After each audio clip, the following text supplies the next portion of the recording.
आपको थर्ड आई जो है, डिवाइन आई जो है, उसको प्रज्वलित किया जाता है। इसी घट में परमात्मा का दर्शन करवाया जाता है। यहाँ परमात्मा को पहले ही दिखाया जाता है। ये क्या है? दिव्य ज्योति एक्चुअली है क्या? ऐसा है ना, आपके भीतर वो ज्योति है तभी बोल रहे हैं, पलक झपक रहा है। मैं भी जो मुंह पटर पटर कर रहा है ना, ये जो भगवान की ज्योति निकल जाएगी तो टाए टाए टाए फीस, ठीक है। इसीलिए वही ज्योति और सदगुरु आपको अंधविश्वास में नहीं डालता, भ्रम में नहीं डालता, पाखंड में नहीं डालता। सदगुरु आपको ज्ञान विज्ञान, आशुतोष महाराज जी की कृपा से ये सुषुम्ना नाड़ी जागृत हुआ, राम भक्ति रूपी गंगा घट में प्रकट किया। अब डेली उसका ध्यान साधना करता हूँ, सेवा भी बहुत बड़ी जिम्मेवारी है।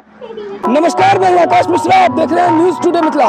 इस वक्त हमारी मौजूदगी केवल भारतीय फील्ड है, मिथिलांचल के हृदय स्थली कहलाने वाली दरभंगा के सकड़ी में। महाराज जी का एक उद्देश्य है कि मानव में क्रांति हो और विश्व में शांति आए।